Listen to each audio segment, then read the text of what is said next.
नमस्कार दोस्तों, इस वीडियो में हम कई सारी चीज़ें जानेंगे। सबसे पहले वेटिंग लिस्ट की बात कर लेते हैं। वेटिंग लिस्ट ग्रुप सी और डी दोनों कर्मचारियों की आएगी। वेटिंग लिस्ट की थोड़ी सी जानकारी और ले लेते हैं कि वेटिंग लिस्ट बनती कैसे कैसे दी जाती है। जो एचएसएससी ने बताया हो उसके हिसाब से थोड़ा सा हम जानकारी लेने की कोशिश करेंगे।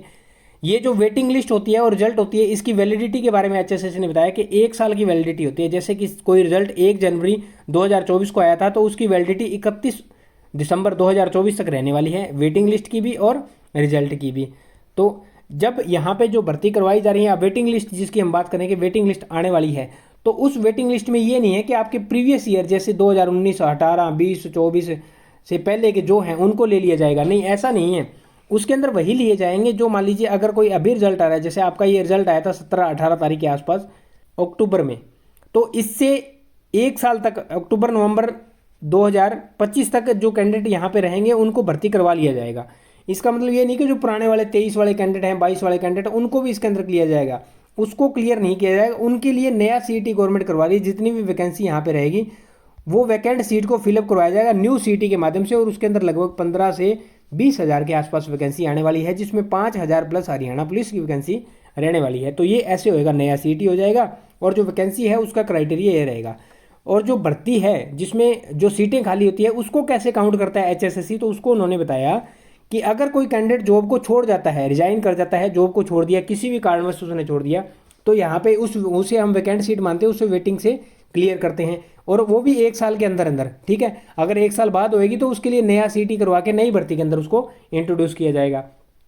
दूसरा यहाँ पे बताया जाता है कि अगर कोई हादसा हो जाता है, किसी कारणवश कोई कर्मचारी जिसकी डेथ हो जाती है वो नहीं रहता है, तो उस सीट को हम वेटिंग लिस्ट से क्लियर करवाते हैं। वो भी 1 साल के अंदर अंदर होना चाहिए। यदि वो घटना 1 साल से ऊपर हो चुकी है, तब तक कोई वेटिंग लिस्ट या उसके लिए कैंडिडेट नहीं मिल रहा है या नहीं करवाया जा रहा है, तो उसको वैकेंट सीट के माध्यम से नई भर्ती के अंदर उसको फिलअप करवाया जाएगा। तो ये दो उन्होंने माध्यम बताए हैं। एक यहाँ पे चीज़ और बताई है, उन्होंने 3 आंकड़ों के अंदर इस चीज़ को काउंट किया है।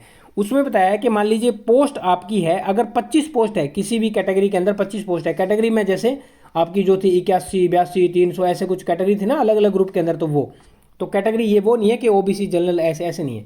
मान लीजिए किसी भी कैटेगरी के अंदर 25 पोस्ट है, 25 तक पोस्ट है, तो वहाँ क्या किया जाएगा, 25% वेटिंग लिस्ट से फिलअप किया जाएगा। अगर 25 से लेकर और 50 के बीच में है तो 15% क्या किया जाएगा, वेटिंग लिस्ट से फिल करवाया जाएगा। और यदि 50 से ज़्यादा वैकेंसी है, पोस्ट है किसी भी कैटेगरी के अंदर, तो वहाँ पे 10% उस भर्ती का, उस पोस्ट का 10% वेटिंग लिस्ट से क्लियर किया जाएगा। ये 3 क्राइटेरिया एचएसएससी ने बताए हैं। और वेटिंग लिस्ट की वैलिडिटी और रिजल्ट की वैलिडिटी और किस तरह से वेटिंग लिस्ट बनेगी, कौन कौन उसके लिए एलिजिबल रहेंगे या कौन कौन निकाले जाएंगे, तो वो यहाँ पे वो जो 2 चीज़ें बताई थी वो यहाँ पे ये चीज़ें यहाँ एचएसएससी ने बताई है। अब यहाँ पे इनमें जान लेते हैं, अगर वेटिंग लिस्ट क्लियर करवाई जाती है तो एचएसएससी को क्या करना चाहिए। ये 2 चीज़ें, किसका नाम आएगा, इसका ये है क्योंकि जो ग्रुप डी है उसके बताए जाते हैं कि 9 से 10 हज़ार कर्मचारी है जिन्होंने जॉब को छोड़ दिया है, और वो कहाँ चले गए हैं, या तो कहीं और चले गए या उनमें से कुछ कर्मचारी ग्रुप सी के अंदर आ गए हैं, कुछ किसी और जॉब में चले गए होंगे, जैसे बी में, ए में, या कोई प्राइवेट सेक्टर में, या किसी ने अपना बिजनेस कर लिया होगा। हमें तो इतना पता है कि 9 से 10 हज़ार बताए जाते हैं कि कर्मचारी जो है वो ग्रुप डी को छोड़ करके चले गए हैं। तो ग्रुप डी की यदि वैकेंसी भर्ती करवाई जाती है जिसमें से अगर ज़्यादा ना हो, मान लीजिए जैसे ये बोल रहे हैं कि टोटल भर्ती का 10% भी करवाया जाएगा, तो कितने हो गए, लगभग 900 से 1,000 के आसपास क्या हो गया, ये जो भर्ती है इसको फिल करवाया जाएगा वेटिंग लिस्ट से।